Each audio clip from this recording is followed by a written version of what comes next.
Hi again, everyone, and welcome back to PA Harness Week. I'm Steve Ross, sitting alongside Lucky Me, this beautiful woman, Heather Moffat, to my right, who is resplendent, all in pink today, with the Goldilocks flowing down, and so many teeth in her mouth. I know there's more than 32 in there, but they are like gleaming, and they're probably hurting your eyes out there in TV land, right? And they're all mine. They're all real teeth. They are? Yeah, See? I have no reason to doubt that.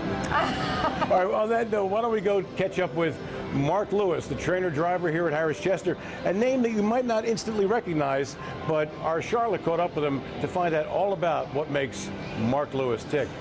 Mark Lewis comes to Pennsylvania harness racing from Australia. A born and raised Aussie, Mark enjoys competing here in America. I just like the competition, you know, the racing against these guys. These guys are the best in the world, and yeah, it's fun, yeah. With 6 years of driving experience under his belt, Mark has picked up quite a few strategies for success.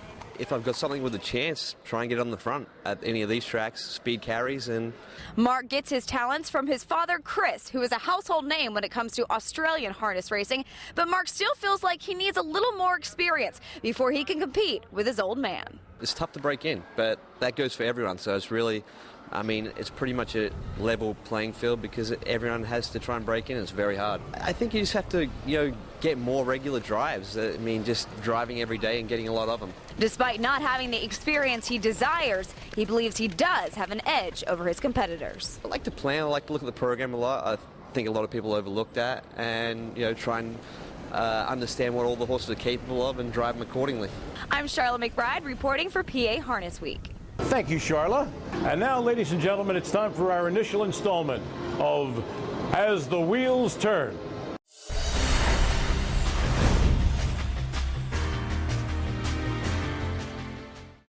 Thanks, Heather. Hey there, harness racing fanatics. I am Susan Ehlers. Now, you're probably asking, who's this chick? Well, I too am a harness racing fanatic. I've owned horses, trained horses, and bet horses, which is why I'm here. So let's get the starting gate rolling. For my first pick, I'm going to go to race 7 at Yonkers Raceway. This field of open pacers is amazing. I like McGrader N over Clown Smile. With the gate speed these two show, Levy winner Real Nice with post position 7 may not be up to contending with them this week. That's why I'm going to bet $10 exacta with the 6 and the 5. Now for my second pick, I'm switching gates and going to the Meadowlands for the Arthur J. Cutler Memorial Final. I got to go with Harrah's Chester track record holder, Buckeye St. Pat, and not just because she's a girl. We'll take a look at her in last week's prep later in the show. She was sitting 5th at the half, and it looked like this might just be a good tightener for tonight. She's going to be a lot sharper, and of course, Tim Tetrick is back in the bike. And I do also like Lucky Jim. I know he's had a few miscues, but I think if he stays upright, he will be lucky tonight. So there you go. I gave you 2 really good picks. I'm going to take my own advice, head to the windows, and I hope to see you there. Time to take a break. When we come back, we'll go in the bike for some exciting stake races from Freehold and the Meadowlands. And they're off dial or no dial from the outside, flying for the lead.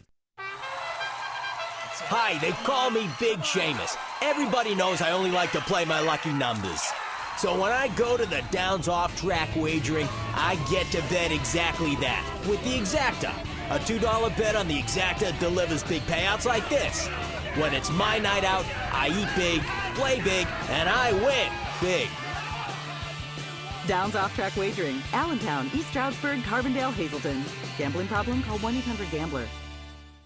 Horses helping people. People helping horses. At Equilibrium, horses help those with special needs achieve balance in body, mind, and spirit, while Equilibrium's people give retired horses the forever home they deserve. Join in the giving and help spread the joy of equine-assisted activities. Visit www.equi-librium.org to learn more and make a tax-deductible contribution today. Equilibrium, a helping hoof for those in need.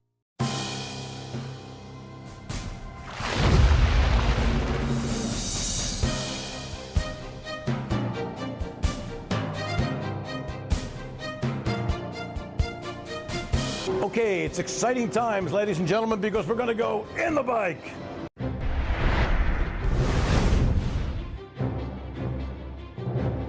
We go to the Meadowlands for opening night. Hurrah, hurrah, hurrah. We are thrilled and tickled pink that the Meadowlands is back open and racing because we love the Meadowlands, don't we? Yes, we do.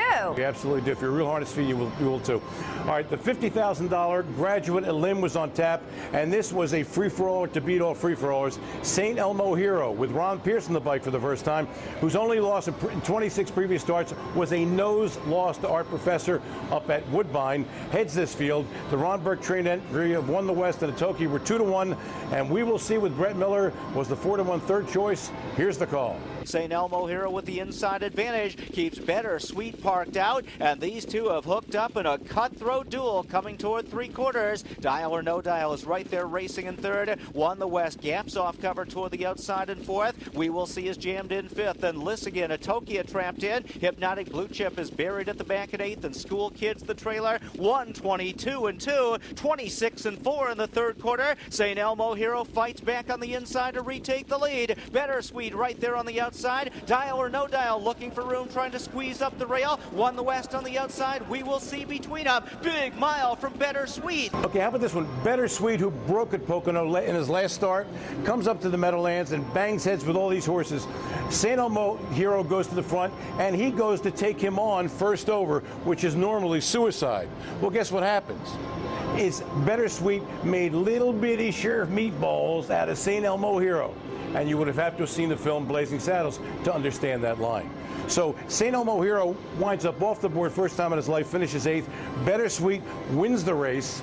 Atokia closed like a crazy horse on the outside to get second, and Won the West, who obviously needed the race, finished third. The $200,000 final will take place tonight. Be there, be square. And now with the other co-feature was the Cutler, and here's Heather with that. First of all, note to self. Get Blazing Saddles so I know Steve's jokes and understand them. Okay, gotcha. Now, the Cutler. Three names popping out at you. We've got Enough Talk, Buckeye St. Pat, Lucky Jim. Bottom line, these are three world champions. Is it going to be one of the three that are going to win this one? Or one of the other guys in the race? Let's see. Enough Talk has turned it into a half-mile sprint, and he has a length head start on the pocket sitter Corleone Cosmos as they hit the far turn. Don't Know Chip is further back in the field, seventh on the outside. Naysay Hanover races in eighth, and Lucky Jim is the trailer. No pressure whatsoever for Enough Talk. He's comfortably in front. The tempo beginning to pick up just a touch. Corleone Cosmos right with him. A perfect journey in second. Looking Hanover racing in third. On the inside is Hotshot Blue Chip in fourth. 1:26-1, 28-4 in that third quarter. Enough Talk looks to kick clear for Ron Pierce. Corleone Cosmos pops the pocket, trying to come to him. Looking Hanover is driving up at the rail. Hotshot Blue Chip fourth on the outside. Enough Talk under pressure. Looking Hanover trying to squeeze through. Corleone Cosmos and Hotshot Blue Chip. It's Looking Hanover on the inside. I thought Enough Talk would have the last word in this one, but he tires in the stretch. Looking Hanover squeezes through late on the pylons. 1:53-2 for the win. Corleone Cosmos just a neck off for the win, and then Hotshot Blue Chip finished third. We're going to head to Freehold Raceway now. This is a $161,000 Dexter Cup. The first major prep, by the way, for the Hamiltonian, the $1 million Hamiltonian that takes place in August. So we've got nice 3-year-old trotters here. Ice Machine remained undefeated this year, which means he's 3 for 3 this year, but still undefeated just the same. He wins in a lifetime best of 157-3. Marcus By was second.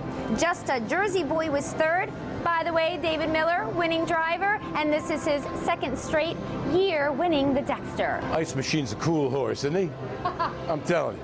All right, that's going to do it for us. One thing I want to mention before we go, Dave Pallone on Tuesday won 9 out of 16 races at the Meadows. One of the sport's real good guys. Way to go, Dave.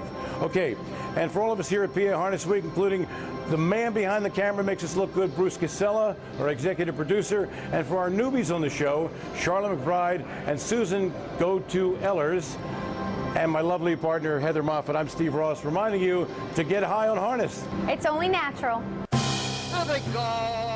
Explosive Matter wins the Colonial easily. Underway. Starting fast outside there, Messenger to the air.